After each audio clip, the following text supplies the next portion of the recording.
We are live. Welcome to another episode of Ask a Clutter Boss, the internet's best weekly decluttering advice show. I am Jes Marcy from Clutter Boss.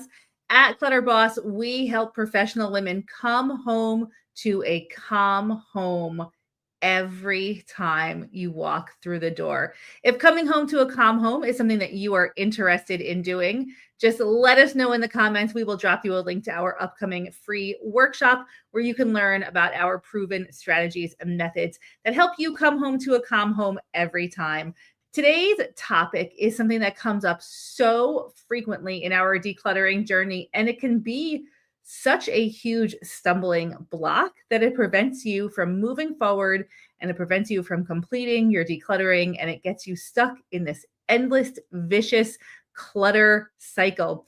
The question is, how do I find a place for all of my items while I am decluttering? How do I find a place for all of my items while I'm decluttering?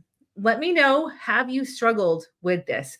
What happens when we're decluttering is essentially taking a lot of co-mingled collections. Think of a box, a bin, a drawer, a space, a closet, underneath your bed, on top of your bed, on top of any clear surface, and think about what is on or in that space. It's probably a lot of items that are just commingled. They don't have anything to do with each other, except they were placed in a drop zone and got left in a drop zone because they don't have a home. So, how do we find a space for every item when we are decluttering?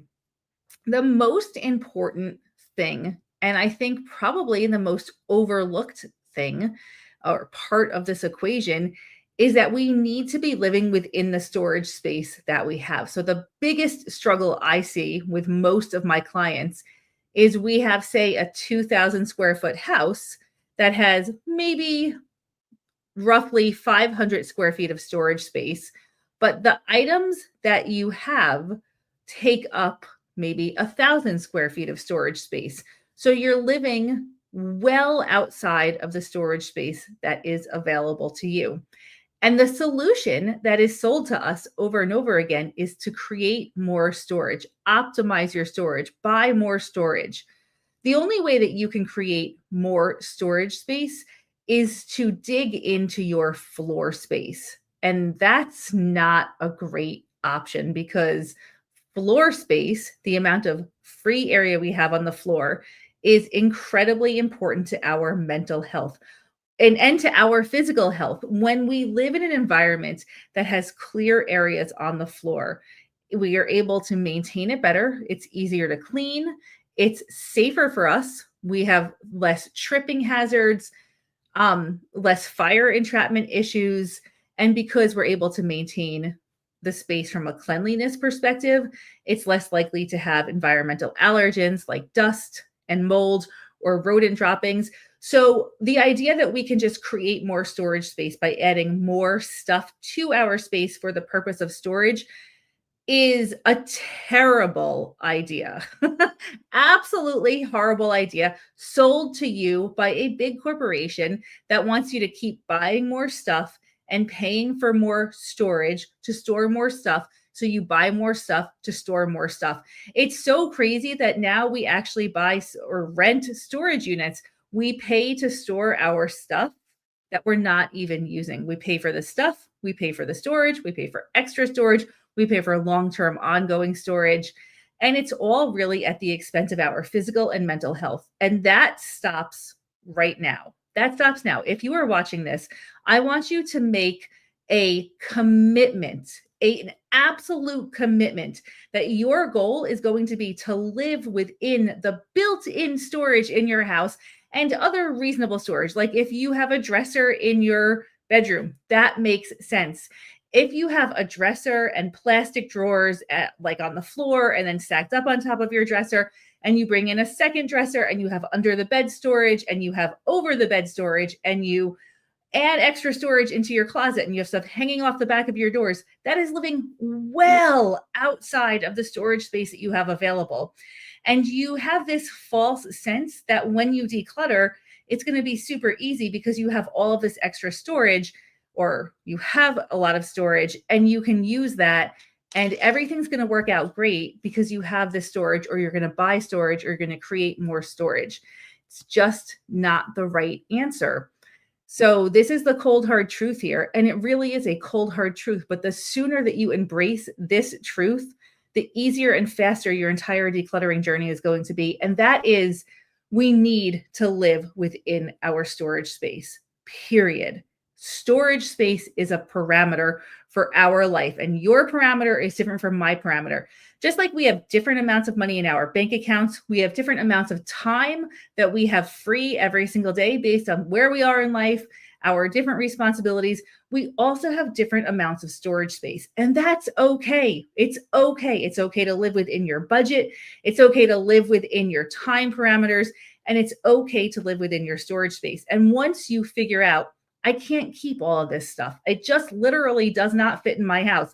And if it's going to fit in my house, I have to give up a whole lot of important things like floor space and the ability to clean easily and the ability to live in an environment that is best for my health, optimized for my health. I have to give that up for this stuff, right? So we need to stop giving up all of these really important things for more stuff and just be ruthless to declutter until we are living within our storage space. So the original question here was, how do I find a place for every item in my home when I am decluttering? And the big picture answer to this, and I'll get into the nitty-gritty in a second, is you need to be super realistic about how much you can actually store, how much can actually stay in your house. And again, Clutter Boss, cold hard truth, you probably need to declutter more than 50% of your stuff to live comfortably within your storage space. And instead of looking at that and thinking, oh my gosh, that's so much stuff, so much money, so much time, think about what you're going to gain if you let go of 50% of your possessions. How much more free space would you have in your home? How much safer would your home be? How much more free space would you have in your schedule? Because you're not spending 3 hours cleaning and doing a job that without all this stuff in the space would just take 20 minutes. How much time would you save from not searching for stuff? How much frustration would you save? Can you put a price on a frustration-free life? Not that you can get completely frustration-free, but you know what I mean. We need to really get clear about the benefits of letting go of our stuff so that we can live within the space that we have. And I just also want to continue to stand high on this soapbox and say, we don't need all the stuff we have. No one needs all of the stuff that we have in our houses. Humans have never lived with this much stuff. And there are some arguments to be made that we used to live simpler, easier lives because we did not have so much stuff. There's not only arguments to be made like hypothetically, there's actually scientific data behind this. Our happiness has leveled off in the last 30 years. Buying more stuff does not make us happier. Our savings have decreased across the board in the last 30 years because we're taking our hard-earned money and turning it into literal stuff, garbage from you know where, right? It's just garbage that we're bringing in because we've been sold this idea that the more stuff we have, the easier and happier our life will be. Data doesn't show that. We intuitively know that that is not true. And so the sooner that you can face the reality that, you know what, I have been listening to this chatter that I need more stuff. I need to buy more stuff. I need to buy more storage. I need to buy, bring in. And that's actually been the wrong message. The sooner that you can say, okay, no problem. I'm ready to live a different way. I'm ready to let go of what is not serving me. I am ready to prioritize my time. I'm ready to prioritize my money. I'm ready to prioritize my health.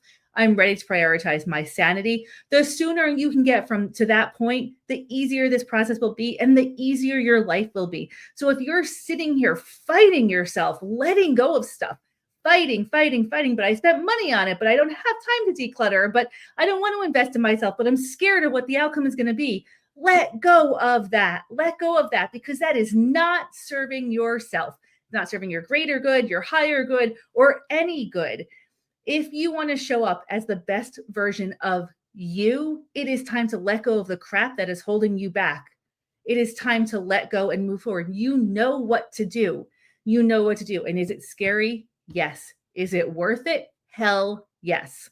Okay, so again, I'm deviating from the question here. How do I find a place for every item in my home when I am decluttering? Once you have gotten to that point where you are like, okay, I am only going to live within the space that I have. I'm only keeping stuff that actually fits. And now I'm faced with all of these items that are different and unique and from different collections. I need to start sorting them out, take this commingled collection, put like items together. And let's say you have your like items are everything that goes into the bathroom. So you're going to put everything that goes into the bathroom into a box. You're going to bring that box into the bathroom.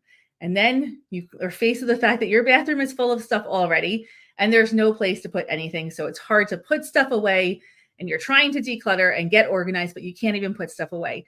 For right now, we're just focusing on the location at hand. So if you're decluttering your kitchen counter, you come up with a box of stuff for the bathroom. That's a tomorrow problem. We will deal with storage in the bathroom tomorrow or at some point down the road in the near future. For right now, we are just getting our space that we're working on clear. We are sorting the items and putting them into the room they're going to go into, even if they don't have a home yet. And as you're collecting items, and we're doing like a macro level organization here, basically putting it into the room or the closet where it goes. And then as we move forward, we're accumulating like items in the right spot. And then when you have a little bit of time, you can say, okay, bathroom declutter today. And you can dive into that bathroom and get it decluttered, really understand how much space you have and let go of everything that does not fit with a commitment to live within your space moving forward.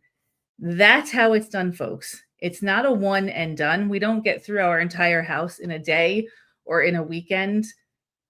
We slowly get through it one space at a time. And of course, the golden clutter boss rule. We don't move on to new spaces until we have established a habit to maintain, take care of the space that we have already done. Because if we're not building habits, we're not changing. And if we're not changing, why are we doing this at all? As we clear off that kitchen counter and you move that box to the garage, that box to the bathroom, that box to your bedroom, we're not moving into those spaces to declutter until we are solid in the habit of keeping that kitchen counter clear.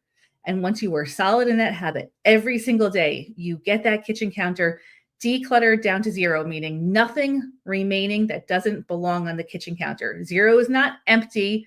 Zero just means there's nothing extra in this space.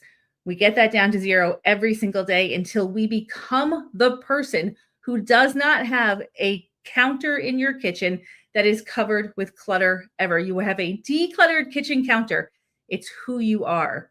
Then you move on to your next space because you have the habit of maintaining the space you have already done, and you can move on, declutter that space, organize it, build that habit to maintain it, and then you move on. That is how it goes.